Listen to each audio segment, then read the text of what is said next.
व्याख्या मुद्रां करसरसिजै पुस्तकं शङ्खचक्रे बिभ्रद्भिन्नस्फुटिकरुचिरे पुण्डरीके निषण्णः अम्लानश्रीरमृतवृषदैरंशुः प्लावयन्माम् आविर्भूयाद्दनगमहिमा मानसे वागधीशः कृष्णाय वासुदेवाय हरये परमात्मने प्रणतक्लेशनाशाय गोविन्दाय नमो नमः।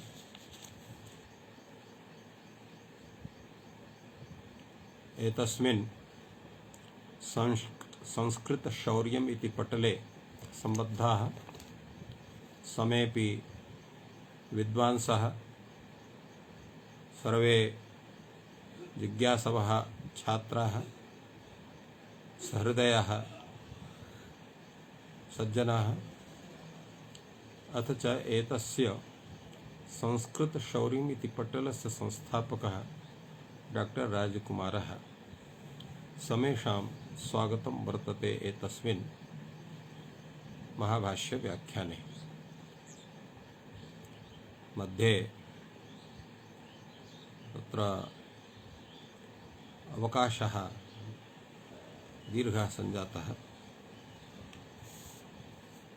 पूर्वसमये व्याकरणपदार्थविषये चर्चा महाभाष्यानुसारेण प्रचलति स्म। तत्रैव अद्यापि चर्चा क्रियते। महाभाष्ये तत्र व्याकरणविषये बहु विचारितम्। अनन्तरं व्याकरणशब्दस्य विषये एव चर्चा भाष्यकारेण प्रारब्धा, यस्य विषये किञ्चित् व्याख्यानं पूर्वं जातमेव।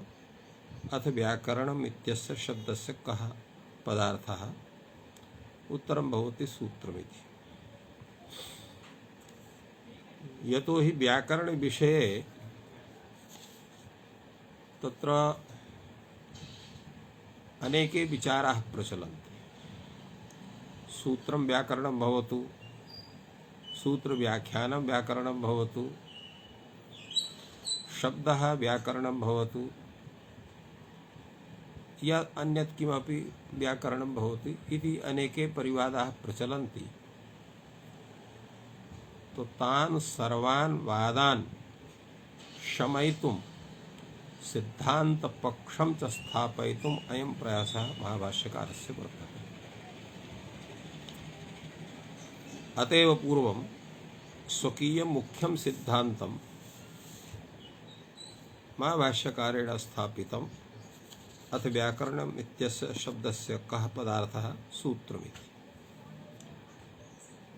अग्रेपि एतस्य प्रतिपादनं भाष्यकाराः करिष्यन्ति यत् सूत्रमेव व्याकरणम्, अस्तु सूत्रं व्याकरणम् इति रूपेण तद्। किन्तु अत्र केचन प्रश्नाः भवन्ति। सूत्रे व्याकरणे षष्ठ्यर्थोऽनुपपन्नः। सूत्रं व्याकरणं भवति चेत् तर्हि व्याकरणस्य सूत्रम् एवं रूपेण तत्र षष्ठी कथं स्यात्? यतो हि या षष्ठी व्यक्तिर्भवति स तु भेदे भवति। यदि किमपि व्याकरणं भिन्नं वस्तु वर्तते तस्य इदं सूत्रमेव रूपेण षष्ठी भविष्यति। यदा सूत्रमेव व्याकरणं, सूत्रात् अन्यत् किं व्याकरणं नास्ति, तर्हि व्याकरणस्य सूत्रम् इति यः व्यवहारः तस्य उपत्तिः कथं स्यात् इति मत्वा प्रश्नः। अतः भाष्यकारः वार्तिकग्रन्थं व्याचक्षाणः कथयति सूत्रे व्याकरणे षष्ठ्यर्थो नोपपद्येते। सूत्रं व्याकरणं भवति चेत् तो सूत्रे व्याकरणे स्वीकारे व्याकरणसूत्रम् एतत् यद् रूपं षष्ठ्यर्थ तत्र षष्ठी विभक्तिर्भवति व्याकरणस्य इति तत् न भविष्यति।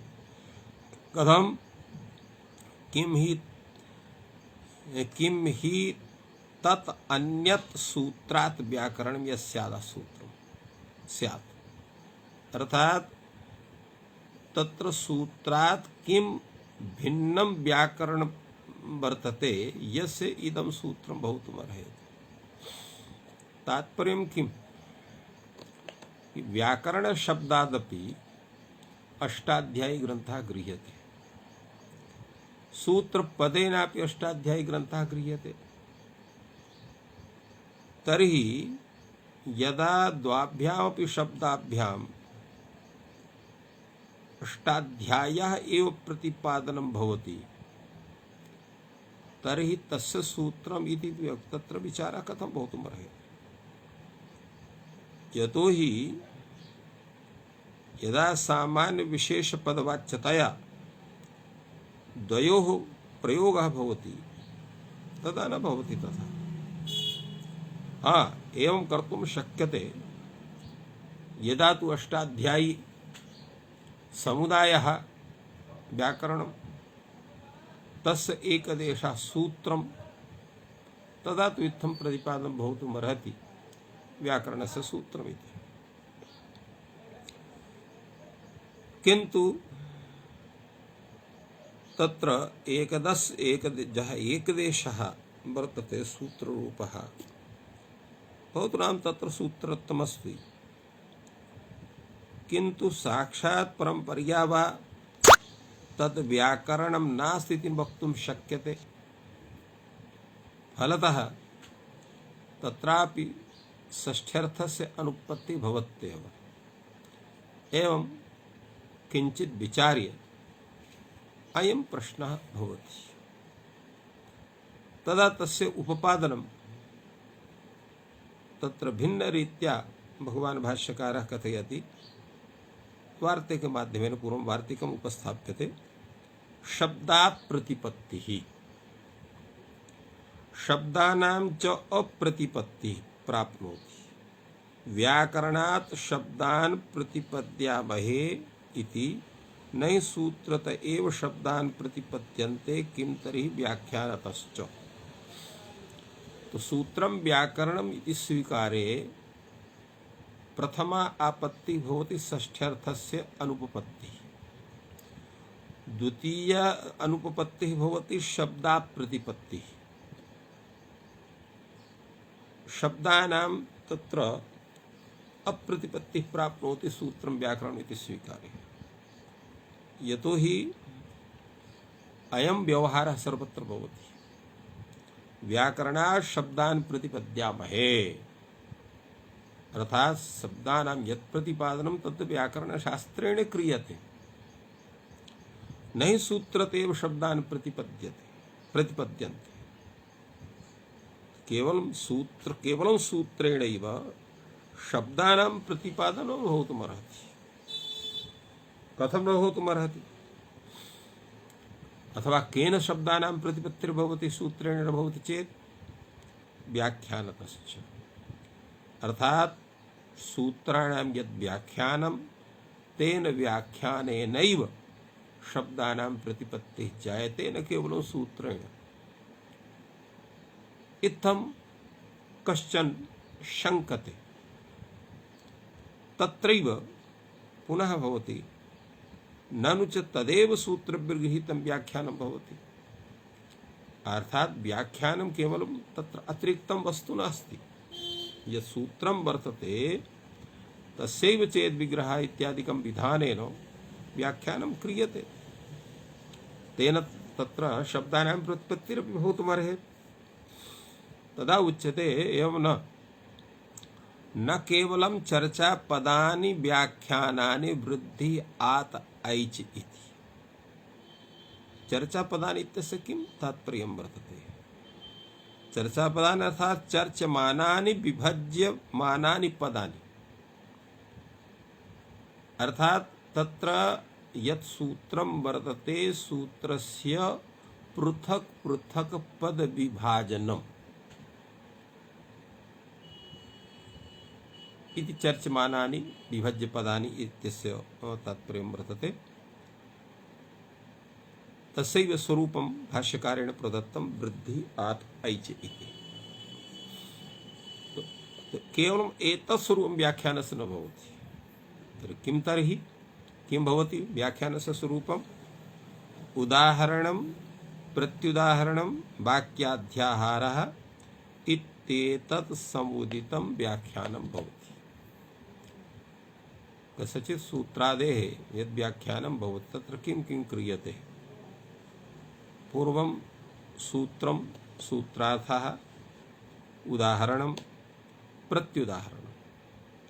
यथा इको इति सूत्रं वर्तते, इकः यण् अचि इति तु तत्र पदविभाजनम्। अनन्तरं तत्र तस्य उदाहरणं भवति शुद्ध्योपास्यः। एवं रूपेण दध्यत्र प्रत्युदाहरणं भवति। क्वचित् प्रत्युदाहरणं तत्र तद् भिन्नं यत्स्वरूपं भवति, यत्र एतत् सूत्रं न प्रवर्तेत तद् प्रत्युदाहरणपदेन उच्यते। यथा अत्र सिद्ध्योपास्यः इत्यस्य तत्र दैत्यारिः इति भवितुमर्हति, यत्र तस्य प्रवृत्तिर्न भवति। एवं रूपेण कदाचित् वक्तुं शक्यते। वाक्याध्याहारः, वाक्याध्याहार इति पदस्य तत्र व्याख्यानं भिन्नं वर्तते। वाक्याध्याहार इत्यस्य तात्पर्यं भवति यत् स्वरूपं सूत्रार्थ निष्पादने अश्रुतं वर्तते, किन्तु तस्य सूत्रस्य तस्मिन् अर्थे शक्तिः वर्तते,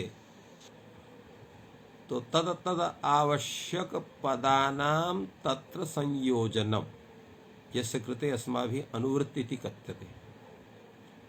यदा ऐकोणिजि सूत्रमे वर्तते तस्य व्याख्यानाय षष्ठी अस्थान योग इति परिभाषा शास्त्रस्य,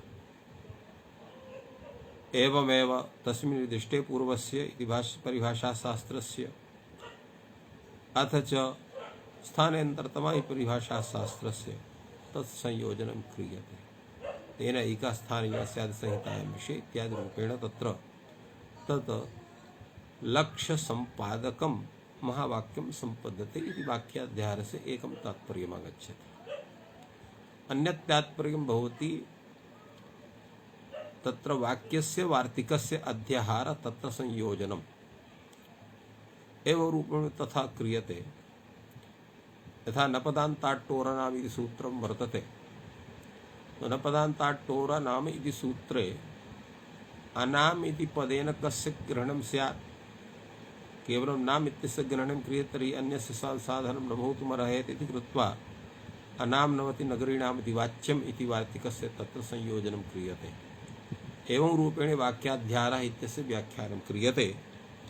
तो इत्थं वाक्याध्याहार इति पदेन तो वाक्यघटकपदानां सूत्रान्तरे श्रुतानां स्वरितत्व प्रतिज्ञया अत्र अध्याहार परिकल्पना इति तत्र वाक्याध्याहार इत्यस्य एकं तात्पर्यम्।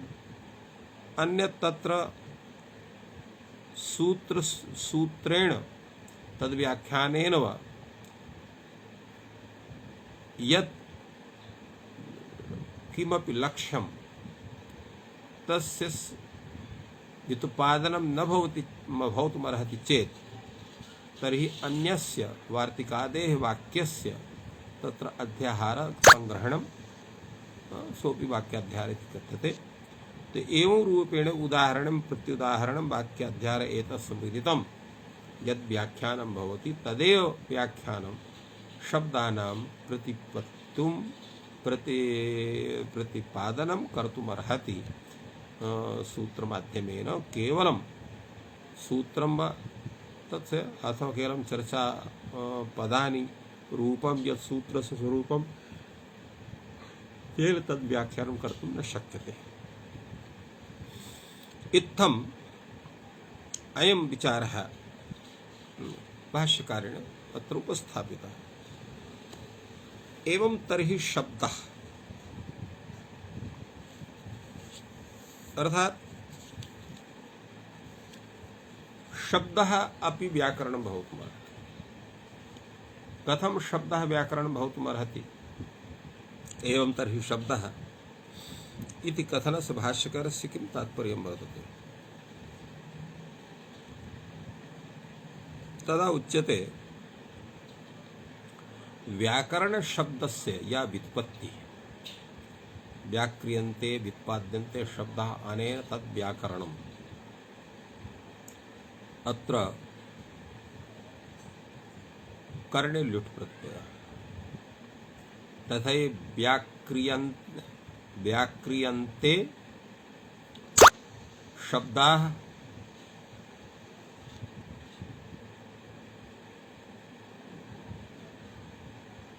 इति व्याकरणं यदा कर्मणि लुट् क्रियते तदा व्याकरणशब्देन शब्दानां ग्रहणं भवति।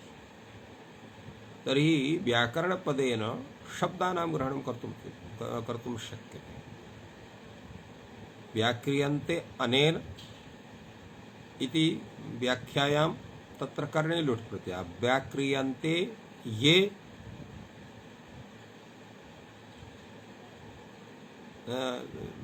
तत्र ये इति कथनेन तत्र व्याकरण शब्दस्य बहुत्वम् आगच्छेत्।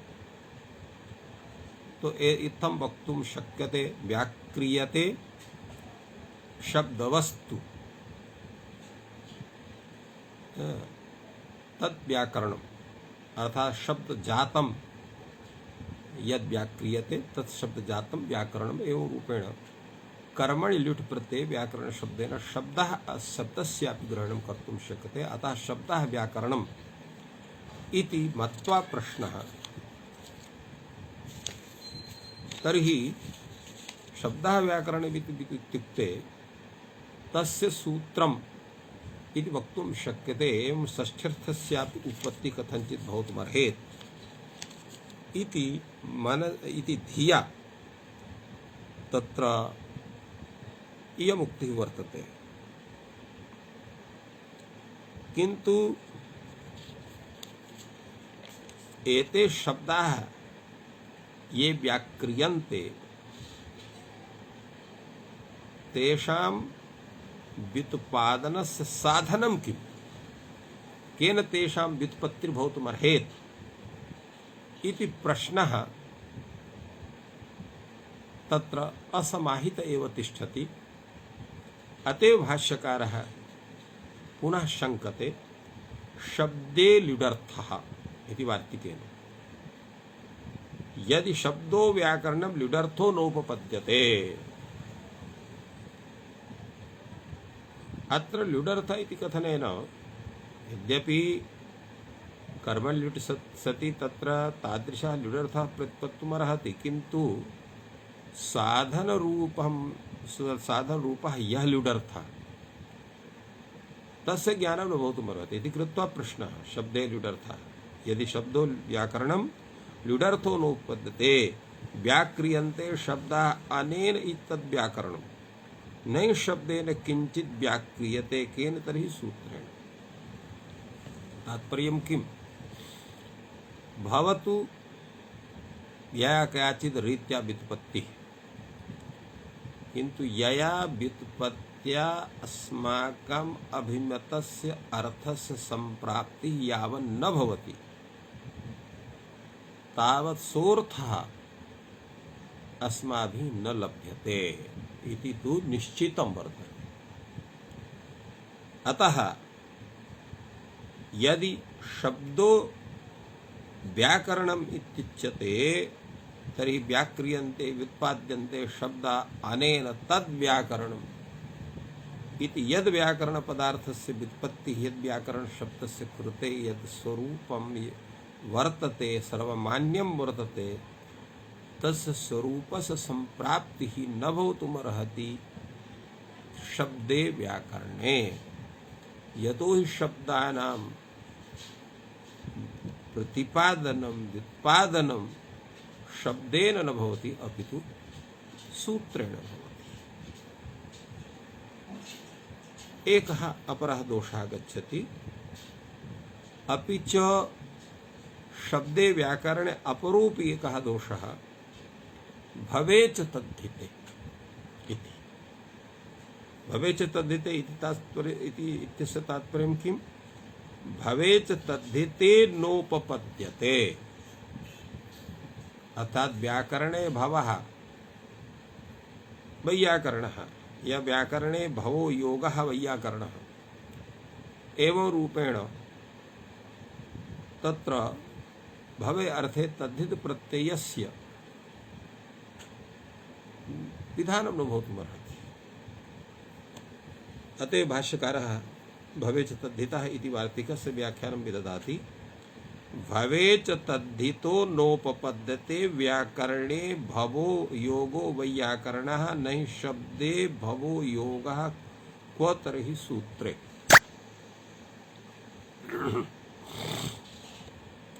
अत्र व्याकरणे भवे भवो योगः वैयाकरणः अत्र भव अर्थे तत्र भव इति सूत्रेण अण् प्रत्यये सति वैयाकरणः इति शब्दः अत्र निष्पाद्यते या निष्पद्यते। तो अत्र शब्दे भवः योगः न भवति। कुत्र भवति? सूत्रे भवति। यद् सूत्रैरेव शब्दानां तत्र स्वरूपस्य व्युत्पत्ति स्वरूपस्य परिज्ञानं भवति इति व्याकरणे भवः इति वैयाकरणे एव रूपेण तत्र वक्तुं शक्यते। किन्तु शब्दे न किञ्चित् भवति। शब्दस्तु केवलं स्वकीयं स्वरूपं स्वकीयम् अर्थमेव प्रकटयति, अन्यत् किमपि न प्रकटयति इति तस्य अन्यस्य स्वरूपस्य ज्ञानं न भवितुमर्हति, व्युत्पत्तिस्वरूपस्य ज्ञानं न भवितुमर्हति इति कृत्वा एतत् स्वरूपं या एतस्य विषयस्य तत्र प्रकाशनं भाष्यकारेण विहितम्। अपरः अपि एकः दोषः प्रोक्तादयश्च तद्धिताः। प्रोक्तादयश्च तद्धिताः नोपपद्यन्ते पाणिनिना प्रोक्तं पाणिनीयम् आपिशलं काशकृत्स्नं नहि पाणिनिना शब्दाः प्रोक्ताः किं तर्हि सूत्रम्। तो भवार्थे तद्धितस्य अनुपत्तिः, प्रोक्तार्थे च तद्धितस्य अनुपत्तिः। पाणिनिना प्रोक्तं पाणिनीयम्, अपिशलिना प्रोक्तम् आपिशलम्, काशकृत्स्नेन प्रोक्तं काशकृत्स्नम्। तो एवं रूपेण अत्र तेन प्रोक्तम् इति सूत्रेण यः अण् प्रत्ययः भवति तेन तत्र आपिशलं काशकृत्स्नं पाणिनि शब्दात् तत्र छ प्रत्यय कृष्यति पाणिनीयम् इति रूपं निष्पद्यते। तेन प्रोक्तम् इति सूत्रमाध्यमेन तस्यापि अनुपत्ति स्यात्। यतो हि पाणिनिना शब्दाः न प्रोक्ताः अपि तु सूत्रं प्रोक्तं वर्तते, अतएव पाणिनीयं सूत्रम् इति वक्तुं शक्यते। अत्र वार्तिक विषये काचन चिंता भाष्यकारेण प्रकटिता वर्तते। किमर्थम् इदम् उभयम् उच्यते भवे प्रोक्तादस्य तद्धितः इति न प्रोक्तादस्य तद्धितः इत्येव भवेपि तद्धितश्चोदितः स्यात्। यतो हि वार्तिकारेण अत्र पृथक् पृथक् वार्तिकद्वयं कथितं भवे च तद्धितः प्रोक्तादयश्च तद्धितः।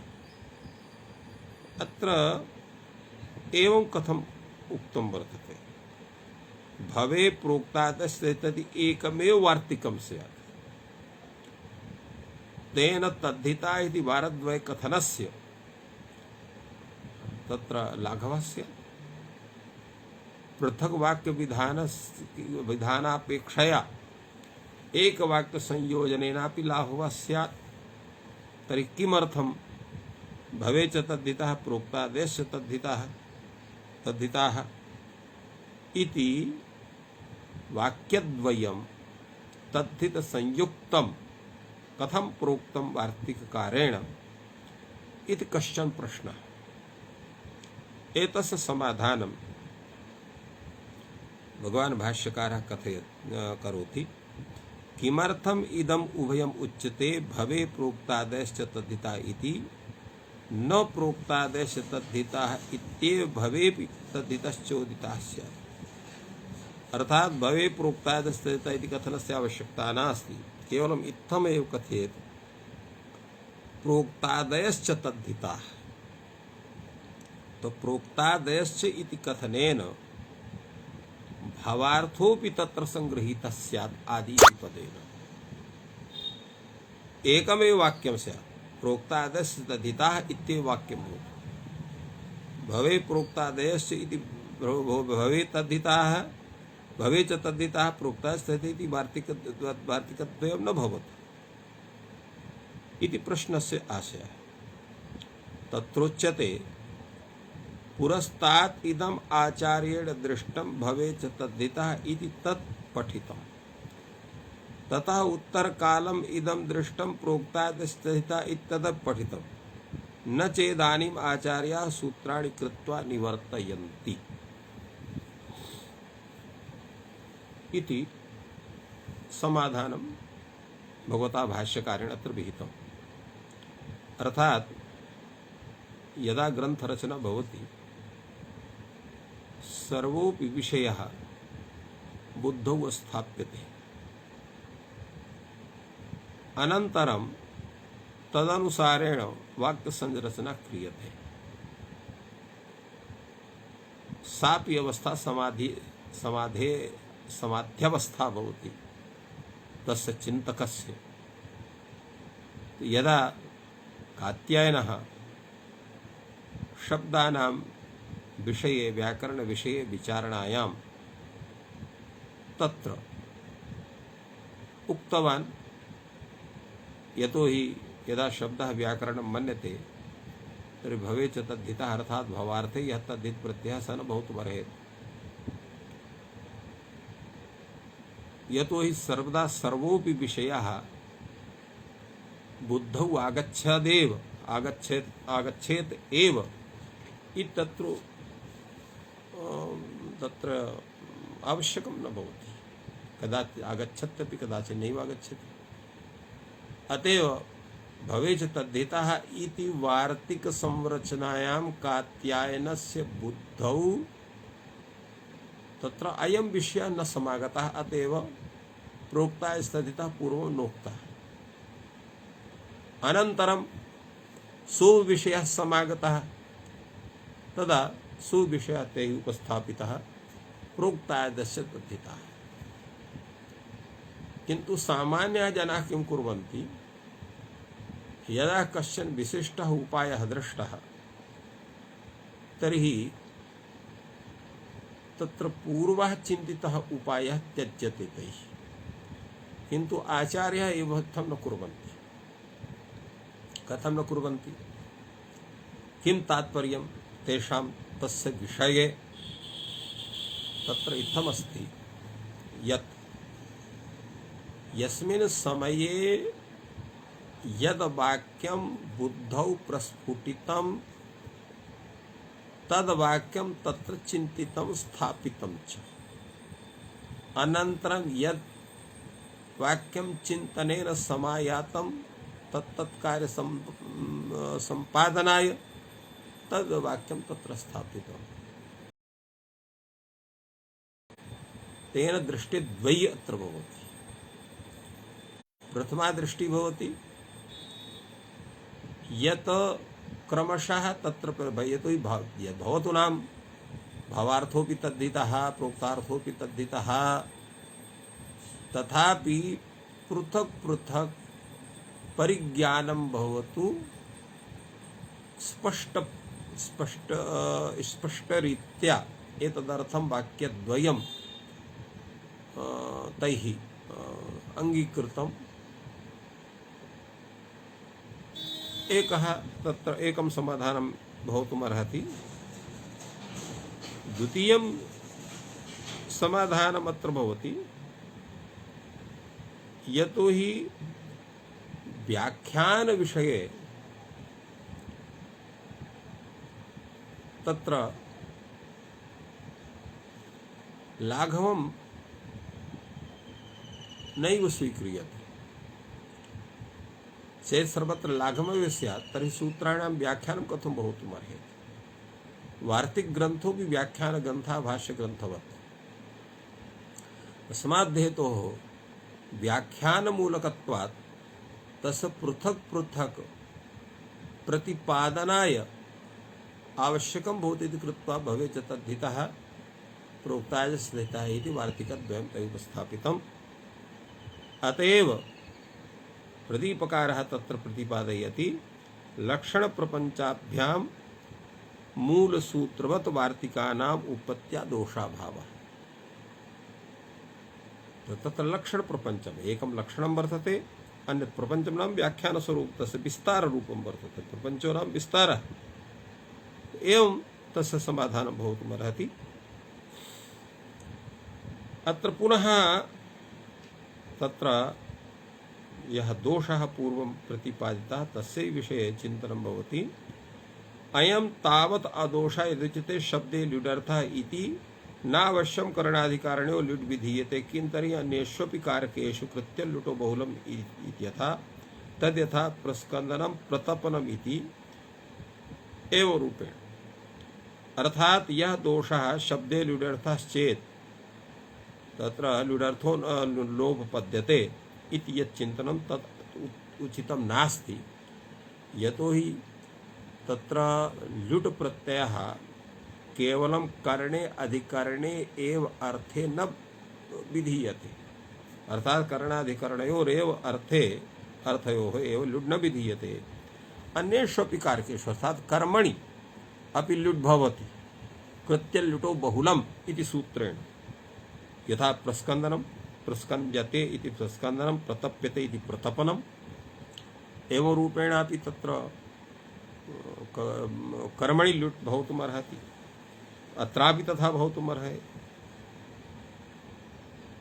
तत्रापि इत्थं वर्तते, यद्यपि कृत्य ल्युटो बहुलम् इति सूत्रं वर्तते, तथा भीमादयो अपादाने इति सूत्रं तत्र सूत्रकारेण रचितम्।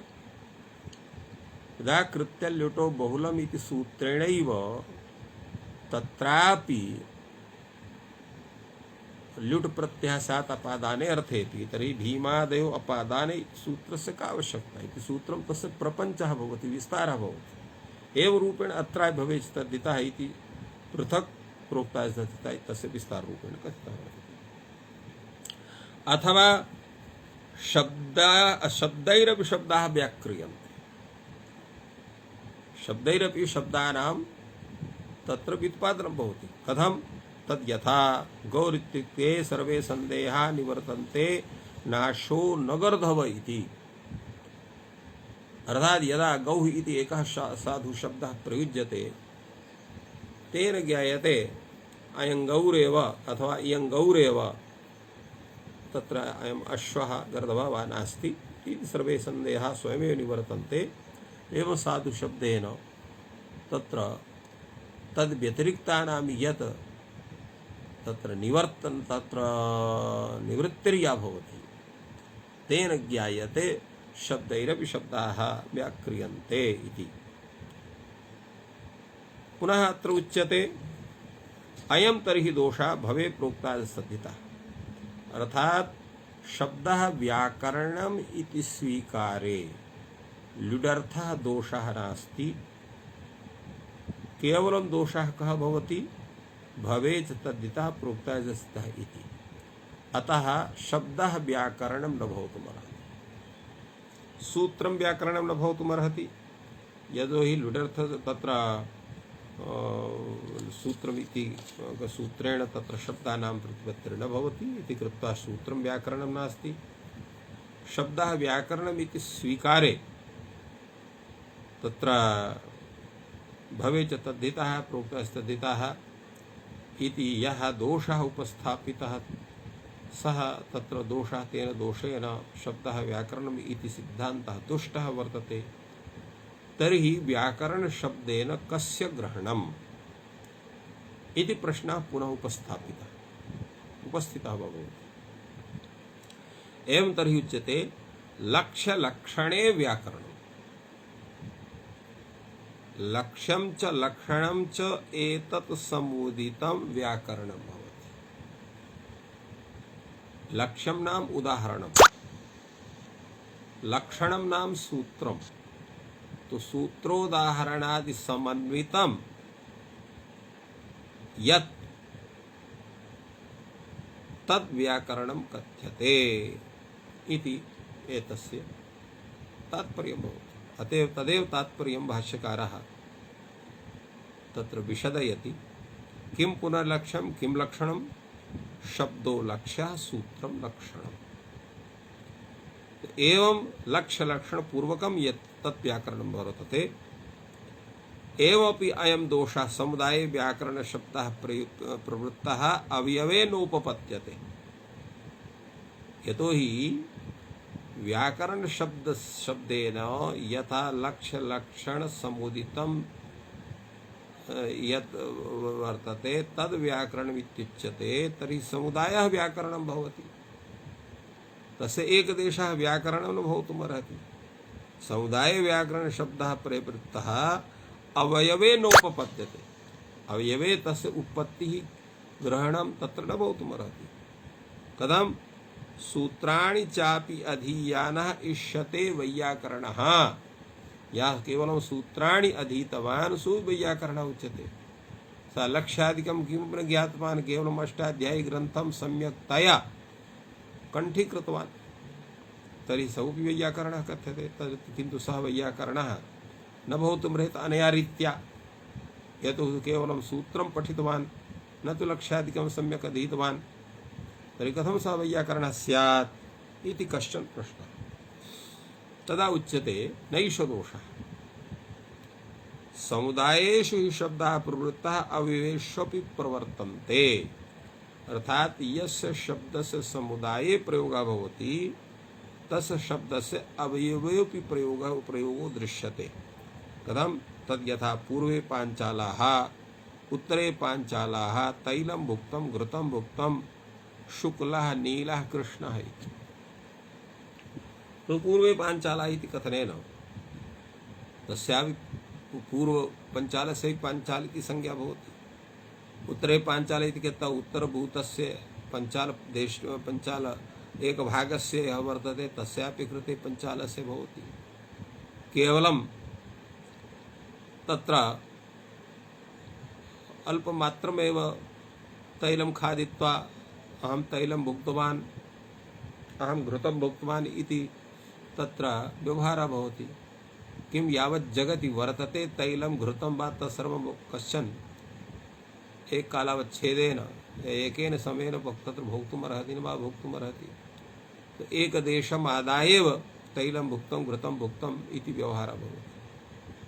शुक्लः वस्त्रः धारितः इत्युक्ते केवलम् एकमेव शुक्लं वस्त्रं धारितं स्यात्, सर्वाणि शुक्लानि वस्त्राणि धारितुं न स्युः, तत्र असम्भवं वर्तते। तो कथं शुक्लः एवमेव नीलः कृष्णः एवं रूपेण तादृशाः ये व्यवहाराः भवन्ति, तो तत्र एकदेशेऽपि तस्य समुदायस्य व्यवहारः दृश्यते।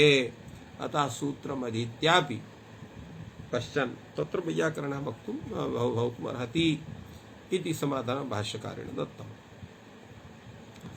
अनया रीत्या भाष्यकारेण लक्ष्यलक्षणे व्याकरणम् इति सिद्धान्तं सम्यक्तया उत्पादितवान्। किन्तु पुनः कथयति अथवा पुनरस्तु सूत्रमेव व्याकरणमस्ति। ननु चोक्तं सूत्रे व्याकरणे षष्ठ्यर्थोऽनुपपन्नः।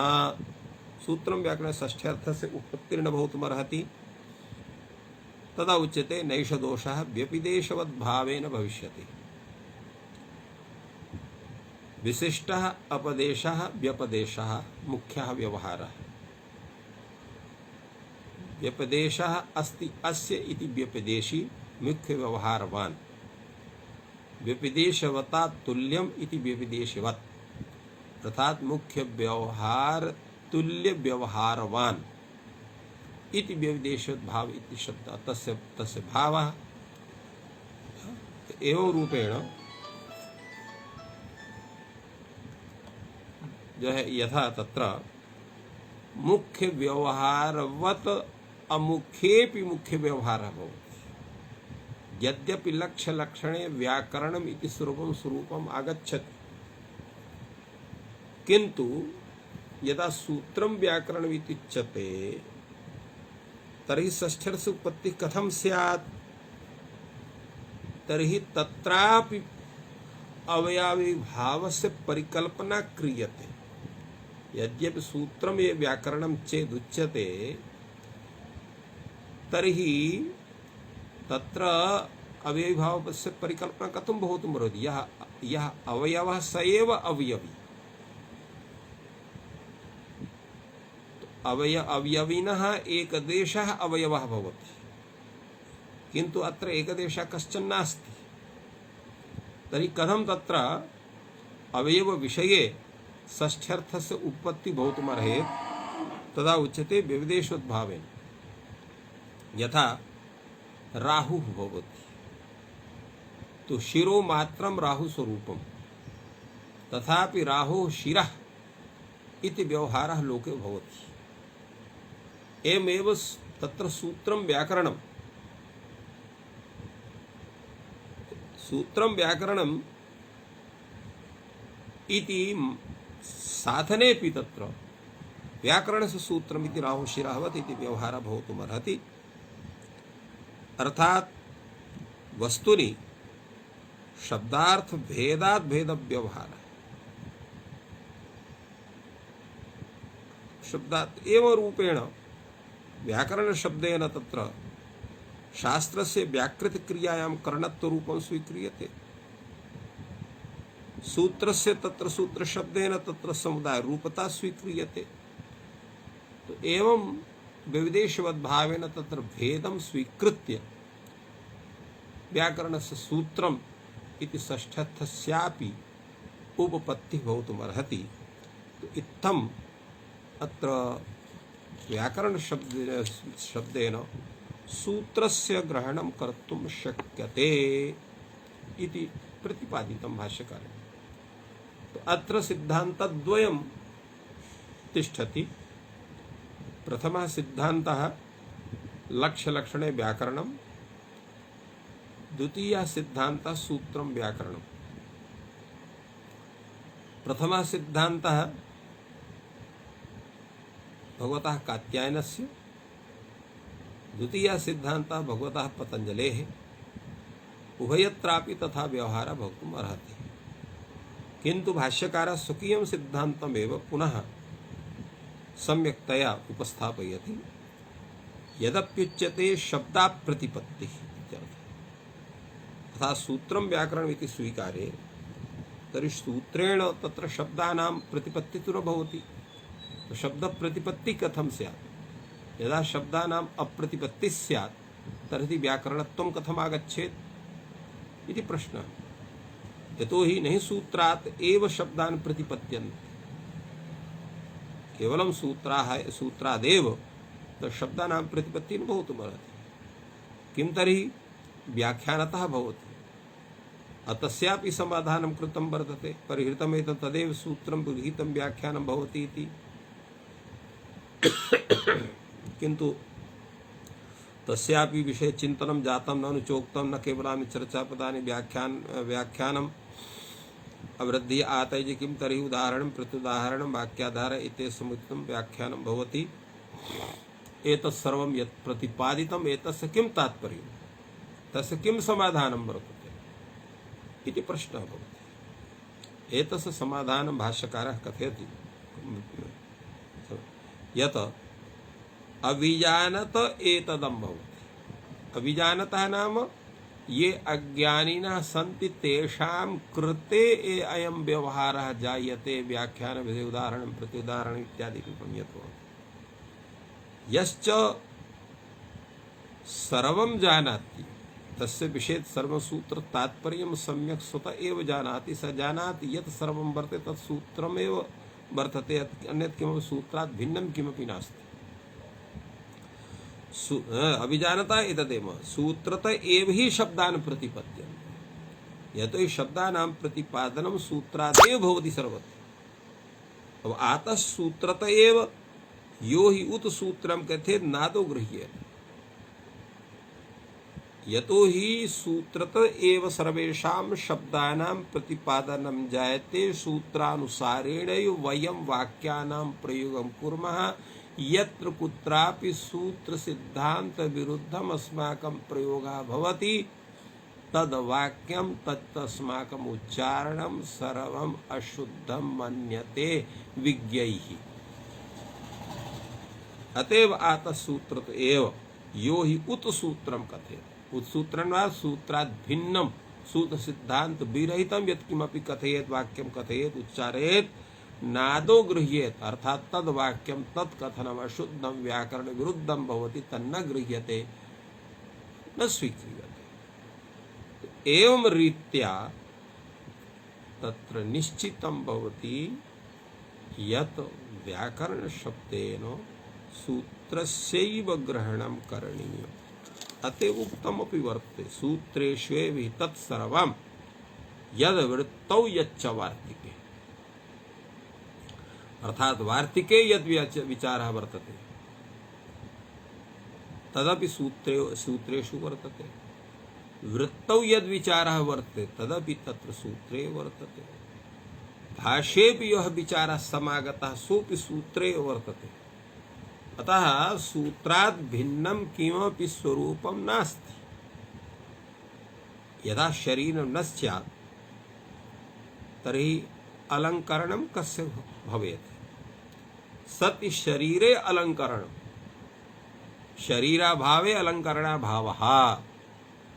तो सूत्रं व्याकरणस्य शरीरं वर्तते,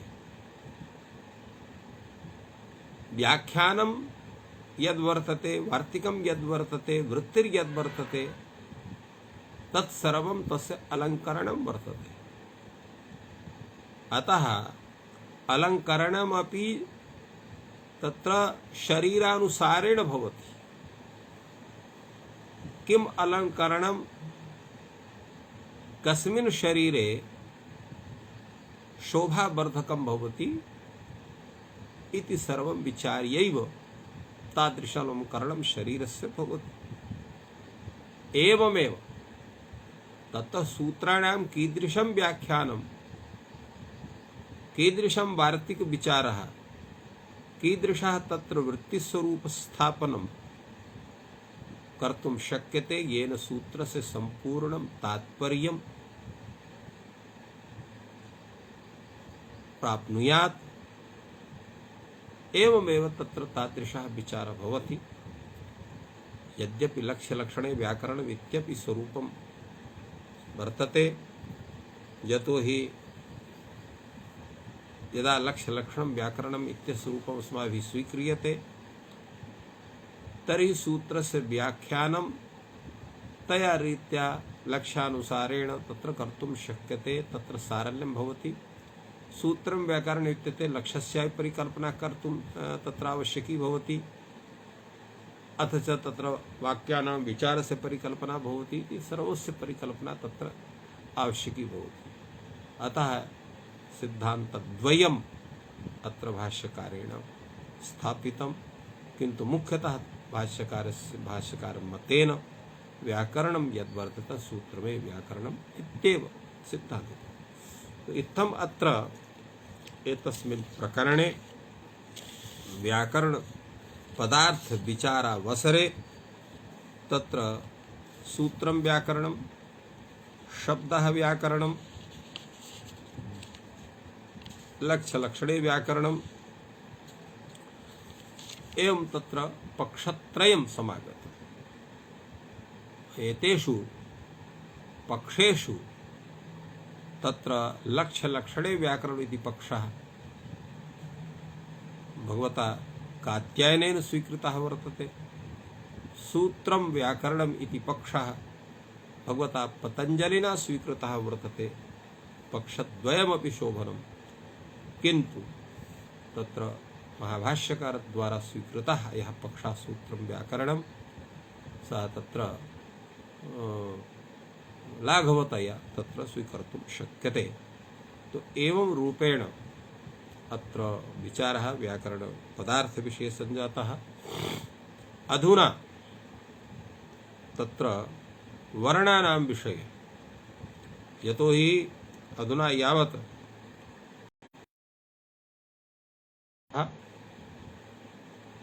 एतस्य विचारः सञ्जातः, अनन्तरं तत्र प्रयोजनानां रक्षोहादीनां, आनुषांगिक प्रयोजनानां तेसुरा इत्यादीनां विचारः सञ्जातः। एतस्य अनन्तरं व्याकरणशास्त्रस्य प्रवृत्तिः कथं स्यात् तस्मिन् विचारे तस्य विषये विचारः सञ्जातः। अनन्तरं तत्र तत्र शब्दः नित्यः वर्तते अनित्यः वा वर्तते एतस्मिन् विचारे तस्मिन् विषये विचारः तत्र सम्यक्तया सञ्जातः। अनन्तरं केचन शब्दाः अप्रयुक्ताः वर्तते ते अप्रयुक्ताः सन्ति वा न वा सन्ति एतस्मिन् विषये भी भूयान् विचारः सञ्जातः। यद्यपि उषतेर् पेज चक्र इत्यादि शब्द विषये तत्र शब्द प्रयोग विषयोऽपि दर्शितः वर्तते सम्यक्तया। एतस्य अनन्तरं शब्दस्य ज्ञाने धर्मः अस्ति प्रयोगे धर्मः एतस्मिन् विषयेऽपि भूयान् विचारः भाष्यकारेण प्रकटितः। एतस्य सर्वस्य चिन्तनस्य अनन्तरं व्याकरण पदार्थस्य चिन्तनं सञ्जातम्। एतद् व्याकरण पदार्थः कः? अनन्तरं तत्र व्याकरण विषये प्रवेशः भवति। यतोहि व्याकरण से मुख्यः विषयः कः? शब्द प्रतिपादनं। तो शब्दाः एव मुख्याः विषयाः भवन्ति तस्य। तो शब्दानां यत् स्वरूपं वर्तते तत् वर्णैः भवति। वर्णोच्चारणेनैव शब्दस्य पदात्मकस्य वाक्यात्मकस्य पदस्फोटस्य वाक्यस्फोटस्य वा तत्स्वरूपं प्रतिपाद्यते। तर्हि यदा वर्णानां सम्यक् ज्ञानं न स्यात् सम्यक् उच्चारणं न भवितुमर्हेत् तर्हि तत्र शब्दानामपि सम्प्राप्तिः सम्यक् न स्यात्। तर्हि अर्थस्य सम्प्राप्तिः कथं स्यात् सम्यक्? अतएव तत्र उक्तं वर्तते क्वचित् यद्यपि बहुना देशे तथापि पठपुत्र व्याकरणं स्वजनो श्वजनो मा भूत् सकलः शकलः सकृत् छकृत्। एतस्य किं तात्पर्यं? वर्णोच्चारणमेव सम्यक्तया पूर्वं विधातव्यं वर्तते। अथ च व्याकरणं यद् वर्तते पाणिनि व्याकरणं तत्रापि पूर्वं तत्र अयुणि इत्यादि सूत्राणां कथनं वर्तते। माहेश्वर सूत्राणां तेषु सूत्रेषु तावत् वर्णाः कथिताः सन्ति, वर्णानाम् उपदेशः वर्तते। अतएव तस्य वर्णसमाम्नाय इत्यपि संज्ञा तत्र आचार्यैः विहिता वर्तते। तर्हि तेषां वर्णानां यः उपदेशः सः पृथक् तत्र कथं स्थापितः, किमर्थं किं स्वरूपं तस्य वर्तते एतस्मिन् विषये वयं श्वः तत्र चिन्तनं करिष्यामः। अत्र अद्यैव एतस्मिन् स्तरे विरम्यते। सर्वेभ्यो नमः। जयतु संस्कृतं, जयतु भारतम्।